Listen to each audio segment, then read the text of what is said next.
Valverde na equipe yitwa Real Madrid ngo umwuka se mwiza hagati y'umukapitene probably Mateo ategereza kwamara igitambara mwakuza kuko ndabona umugabo witwa aya siwe nimero no munsi Carvajal wewe Carvajal nega na hari none hari narachambara officially number 1 yarasoka ari ugereje naho narivuze ni probably ko umugabo witwa Valverde ategereza kwamara igitambara cha Real Madrid nka kapitene mukuru mu mwaka uza abakapitene bahari koko Carvajal baza ko ari bugende no sezonange kandi saga Muri abakinyi ariko ngo vestiaire ni ishimi umugabo witwa Fede Valverde surtout kuberutse kwipasa muri vestiaire uburyo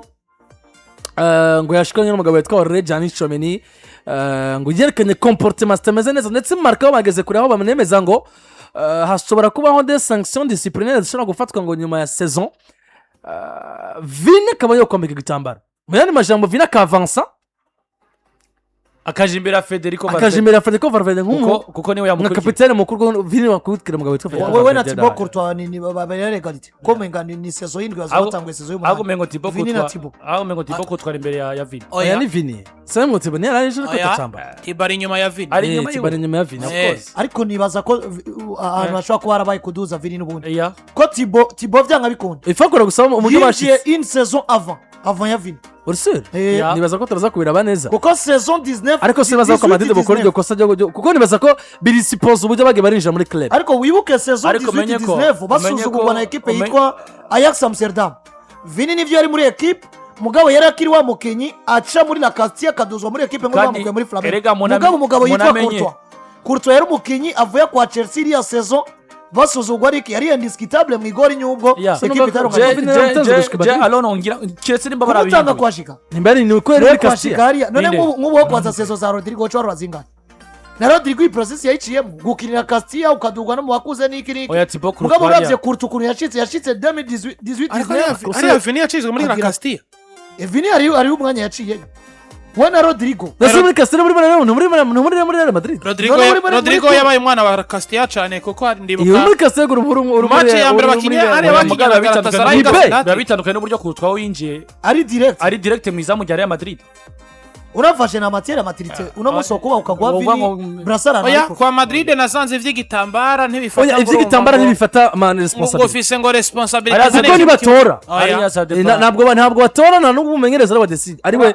peut-être désigne ariko biriya bintu genda bikunda yaho umumenyereza abwira abakinya ati mwebwe icagurire capitaine nawe saison yo yambere ni 18-19 mugabo muri 18-19 nyene rafise 5 match muri la Castilla ariko umva yarakoreshwa no kwa Real Madrid aho yari muri Real Madrid oya ni nk'aba Pajo na Tchouameni nuko ari umwana wa academy edi unamusi yamazi mugabo uravye nka Vini nimba ari match zitanu zo kumva ngo yava muri la Castilla aje gukinira equipe yitwa Real Madrid nkuru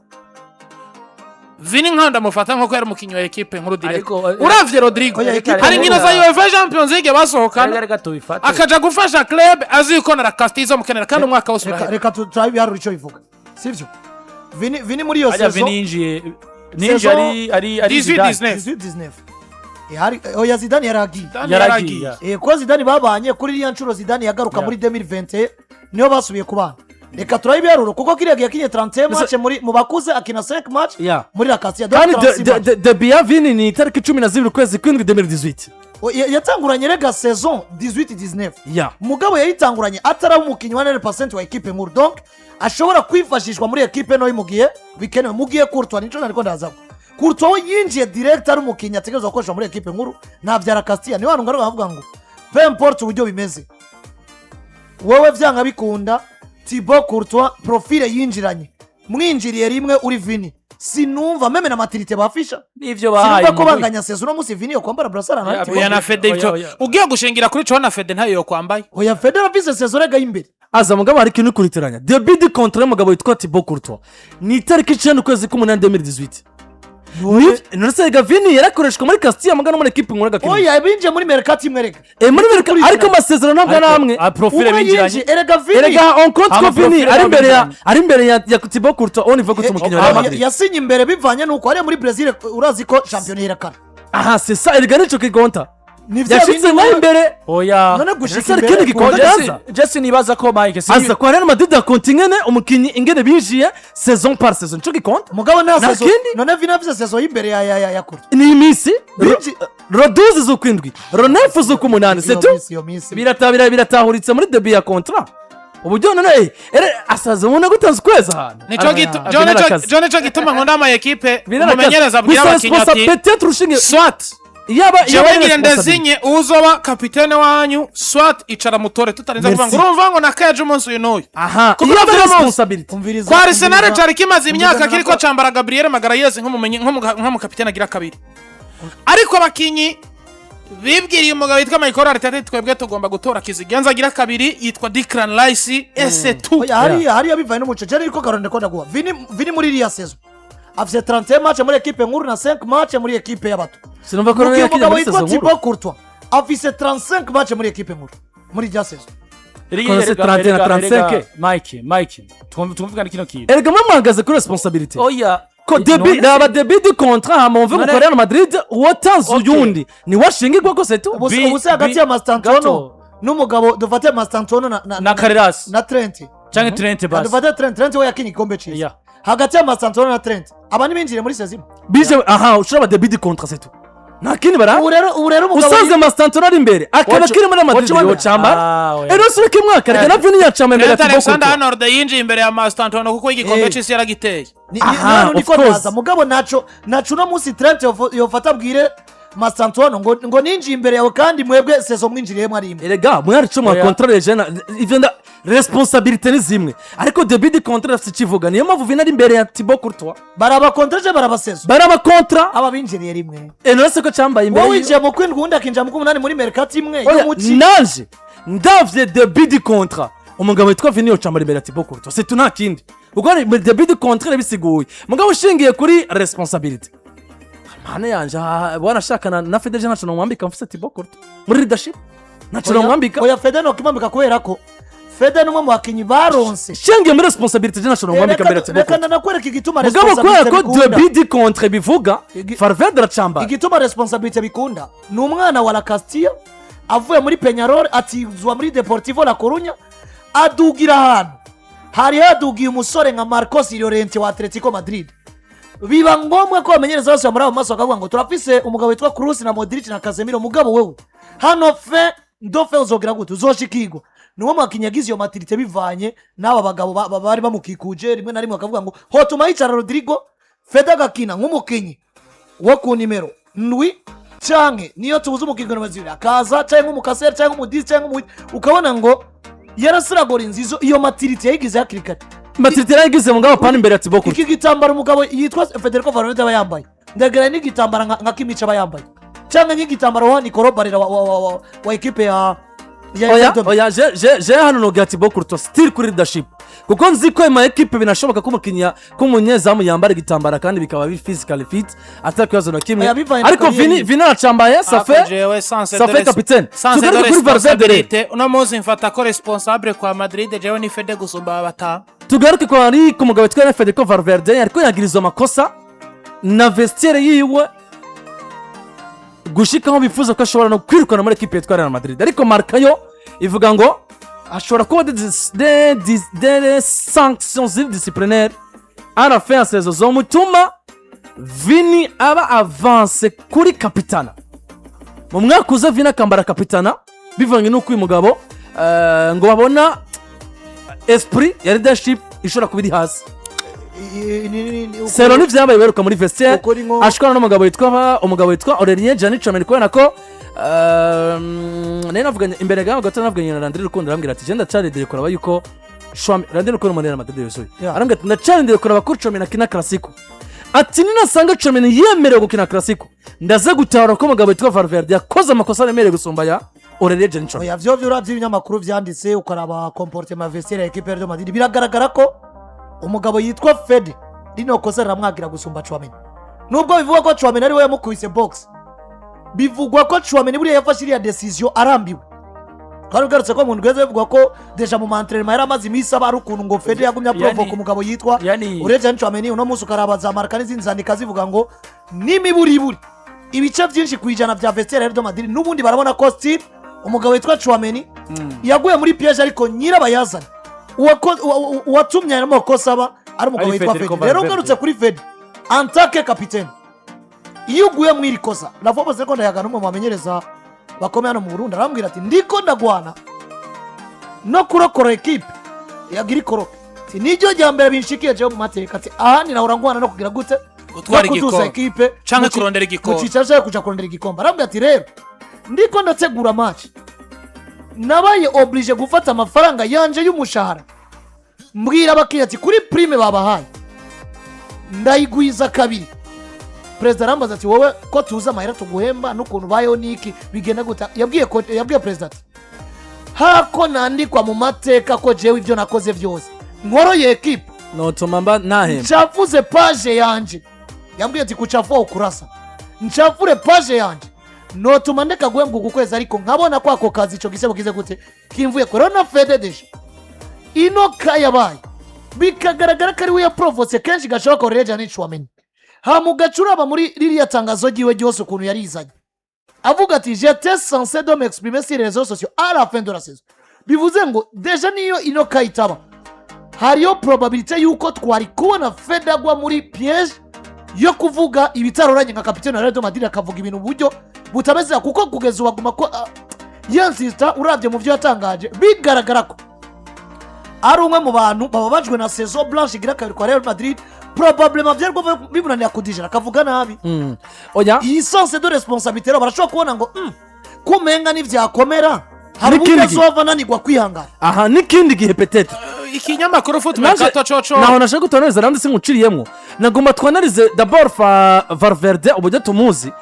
twanarize bwa kabiri n'ivyamushikiye amarero bwa gatatu turabe nimbi bimushikiye peut-être avec cette frustration za equipe yitwa na Madrid ubujya yitwa ino saison. Est-ce que twozogera imbere hamwe bikomera gusumba bino tuzoba dufise Valverde ameze ate? Ariko Mike ikintu ca mbere coco no kwemera ko vestir shingira ngaho ivuga ngo twebwe turi dessus n'ivyo witwa capitaine wacu yakoze nitukimubonamwo sans leadership twifuza buka nirukanwa cyangwa yakwigitambara. Ikinyamakuru Foot Mercato candika ngo sanctionné Dynamo de 500 000 € après son altercation avec Aurélien Tchouameni. Federico Valverde traverse une période sombre avec Real Madrid. Bivuze ngo bo bamaze no gufixa amande umugabo yitwande Federico Valverde azocika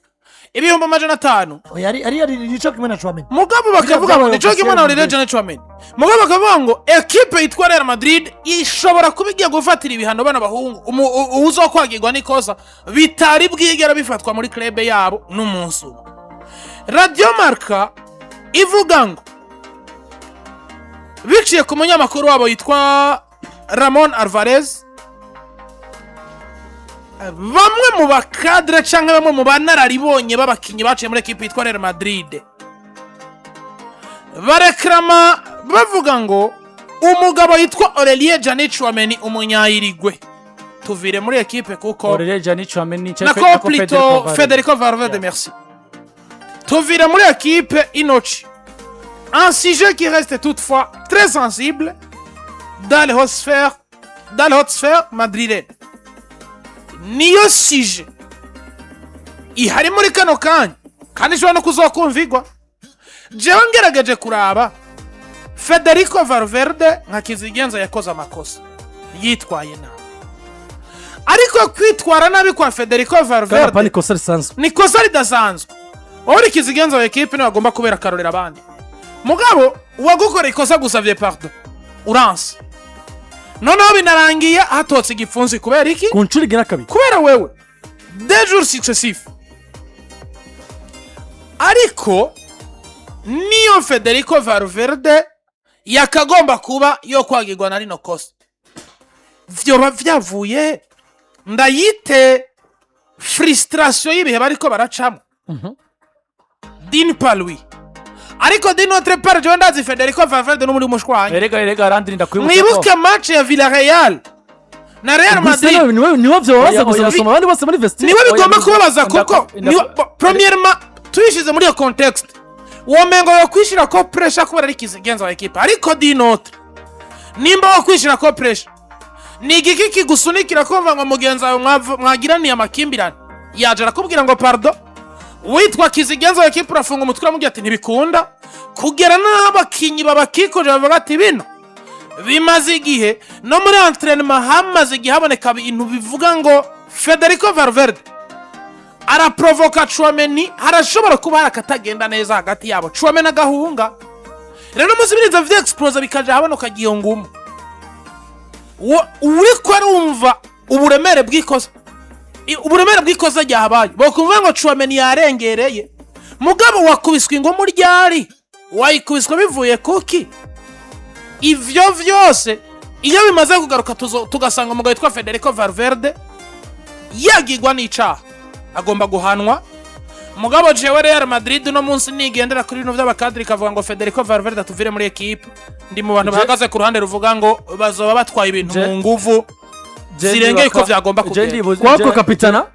kwako Capitana c'est simple kwako Capitana ni bisanzwe mugabo kandi urayimwa kuyihende kuko nivyo uyimuha Vini sivyo uno munsi kintu nikizoba ari kibiri tipete turushizemo essence nico kibazo ca nibaza niwa yahavini sije ikintu kiza kwa gituma ako Vini kambara Capitana mu match zikonta gato ya Landry nko muri classico barondera tatatu bose bavuga tarafisi chatumari uno munsi tugende kura mu kibuga ivyo abakinyi batanga sivyo ivyo Federico Valverde atanga yambaye Capitana ya Real Madrid nta na kimwe adahare mvago adaha equipe sivyo nta na kimwe adaha Real Madrid ari mu bakinyi mwi equipe uno mwaka bakoresheje kuri va ku mapost atandukanye kandi yatanze umusaruro kandi agatanga umusaruro bisobanura ngo on niveau yico umukinyi atanga mu kibuga kuri Federico Valverde kwambara Capitana c'est bel et bien arabikuye mugabo kandi ino migwi mikuru ndakwibutse ko vyavuzwe inyuma yuko bateranye ingumu vyavuzwe ko Madrid noneho ibintu byo kwitwa ko nimuburi uno umugabo witwa Arbeloa yogoma ari no mu bamenyereza ba Madrid vyamaze gukoroka kuko vyaravugwa neza ko uwo bita Jose Mourinho bwa mbere mu vyo we yabona nuko yabona ko Arbeloa yomubera icegera ngo kubera ko ametiriza Vestiaire ariko urabuzi vuga ko Madrid yamaze kwikura icizere kuri Arbeloa bintu je no kumetiza Vestiaire kuko ibi byose vyabaye nigeze aje hagati nk'umumenyereza ngo agira iki asubiza ibintu bamwangirije ubu ico tokwita sinzigene no kivuga bamwangirije bamwangirije imbaraga donc ingome zinke zo gushobora kujera situation nk'izi muri Vestiaire bisobanura ngo magabo qui a osé fuir ses responsabilités quand vous of course numwe mu bantu batashoboye guhangana na kino kibazo mu gihe kwa Real Madrid bavuga ngo n'inyuma yo kwirukana Alonso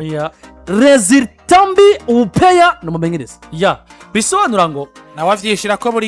ikintu bitwa rero leadership yica umumenyereza atiza gusaba Madrid yakimoye uno munsi rero witwa Federico Valverde premier capitaine de l'équipe en activité aka kanya ko Carvajal nawe kare Carvajal waje no kuraba izo mvururu niwe yazitanguje sivyo ni wa mukinyi mu classico atanguza kugwana hari capitaine wa mbere mu mapuro wa Real mugana munsi Federico Valverde utandukanye kugwana uriko wifuza ko equipe yawe twari gikombe ukashwana n'aba confrontation zo muri Vestiaire za Carvajal na Arbeloa zatangwa imbere uko Tchouameni na Federico bagwana Carvajal nta muntu yigeze afata mu kanigo Carvajal yagaragaje frustration bavuga ngo ndi contre na decision zo mugabo witwa Arbeloa uri capitaine uri igikombe cy'isi nari karangini bien sûr mugabo reka tuze kuri Federico Valverde capitaine en activité nimero wa mbere ntabwo ari kuvuga ngo yambara igikombe nako ngo yambara brassard uko Vinicius adahari cyangwa se Thibaut Courtois niyo bahari niyo capitaine mu kibuga mu Carvajal adahari we twamaze kumushyira entre parenthèse ntitumukonta mu bakinyi bahari muri Pro za Madrid bisobanura ngo rero peu importe ivyo utanga rero kwitwa capitaine kwitwa muri leader hari ibitambo bigusaba rero je ndabona ngo ingingo yo kumaka Capitana izo bifasha ko hari ivyo equipe musaba muri Vestiaire adatanga nka kapitene kuko nimba uno munsi bivuga ngo mu myimenyerezo kenshi yaguma provoka Aurelien Tchouameni gushika aho bavuga ngo bagira ama confrontation umunsi wa mbere buke Federica aza kwagiriza Tchouameni amubwira ngo turagira confrontation ko cubijana mu itangazamakuru. Tchouameni akamubwira ati muze sije navyo najanye ahubwo rero izo ngorane zawe reka nako izo ngorane reka tuzireke reka tubireke wuna kamananya mva ngo yensista gushika naho uyu Tchouameni agirisha akabiyo contact gushika naho munsi muri vestiaire bavuga ngo kwa gatanu byavuze ngo vestiaire yose ya Madrid iri nyuma ya Aurelien Tchouameni bivanye ko Fede yakoze amakosa kuko hari uburyo Tchouameni yashatse ko bihena mbwa Fede abandanya yensista ko bibandanya birimo intambara mugabo kandi vestiaire kabona ngo hariho nibihe byinshi Fede nyene yamya agira iki akreya ashaka ko abizo konflict hagati yawe nande na Tchouameni bisobanura ngo kwambara rero brassard muri vestiaire hari uburyo wasanga Ter Stegen yambaye ngo brassard mugabo kabona ko mu kibuga cyangwa se nyuma y'ikibuga Rafinha yasima ubwo buride